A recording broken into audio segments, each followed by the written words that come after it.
Oke, Assalamualaikum warahmatullahi wabarakatuh. Ketemu lagi. Kita akan bahas untuk pertemuan ini untuk termokimia part 3.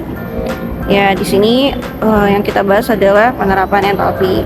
Nah, yang part 1 kita udah bahas ya tentang sistem lingkungan, apa itu termokimia dan aplikasinya. Nah, yang part 2 kita udah jenis-jenis entalpi. Nah, sekarang yang part 3 kita akan bahas tentang penerapan entalpi. Nah, kalau kemarin entalpi itu adalah energi ya, kantong energi.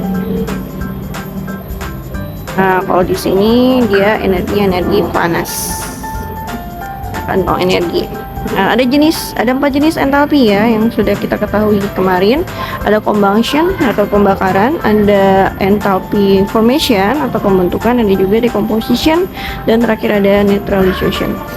Ya, untuk enthalpy pembakaran itu sendiri, ya itu contohnya di sini kita memasak gitu ya.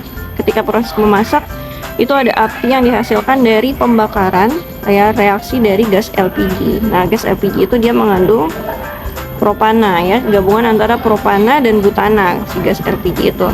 Jadi ketika dia bereaksi dengan oksigen ya, dia akan menghasilkan CO2 dan H2O. Ya.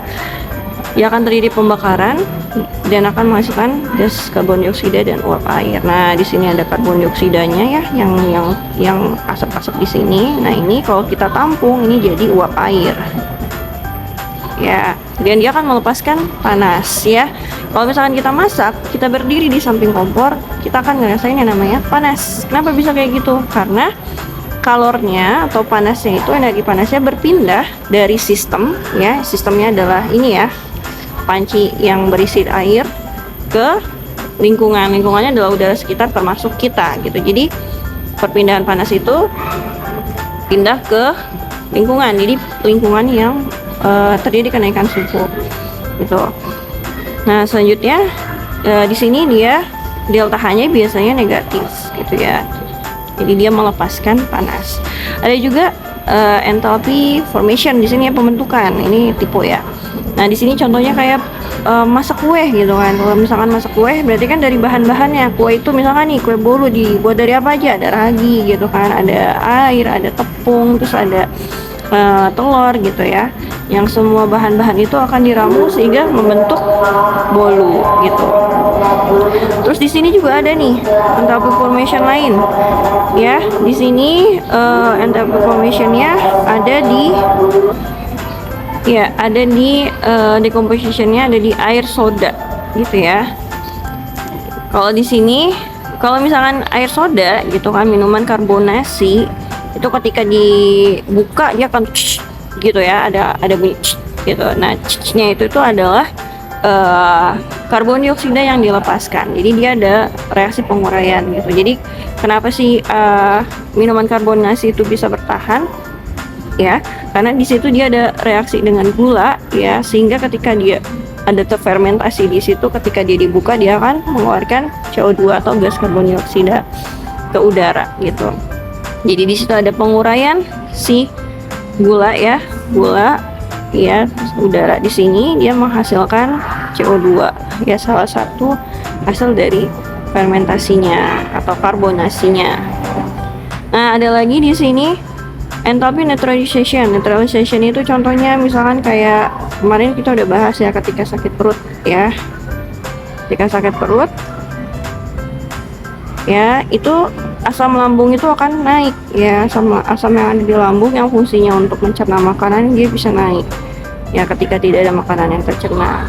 Nah, gimana cara menetralkannya? Biasanya minum obat mah. Obat mah itu salah satu kandungannya magnesium hidroksida. Ya, dia akan menghasilkan garam dan air. Airnya ditulis dulu. Garamnya apa aja? Air itu dari H dan OH gitu. Berarti di sini sisanya Mg dan Cl. Ya.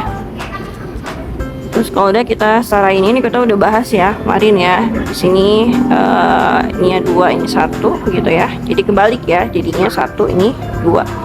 Gitu ya. MgCl2 berarti di sini H-nya 2 ya. Terus di sini total H-nya jadinya 4 ya. H-nya totalnya 4.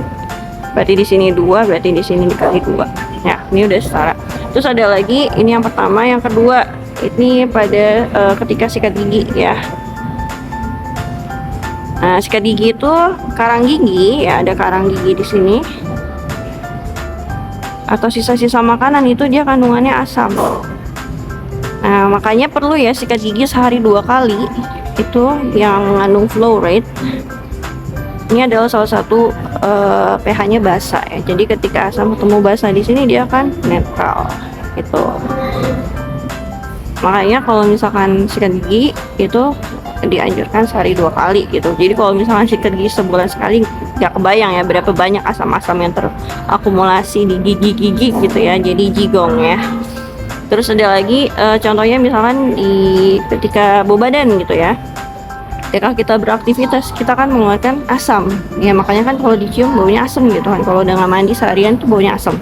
Nah, biasanya netralin itu gimana caranya menekan keringat berlebih itu dengan penggunaan deodoran. Deodoran itu dia mengandung tawas ya. Jadi reaksi asam ketemu dengan tawas yang sifatnya basah, dia jadi netral gitu. Ya, sekian untuk materi penerapan termokimia dalam kehidupan sehari-hari. Wassalamualaikum warahmatullahi wabarakatuh.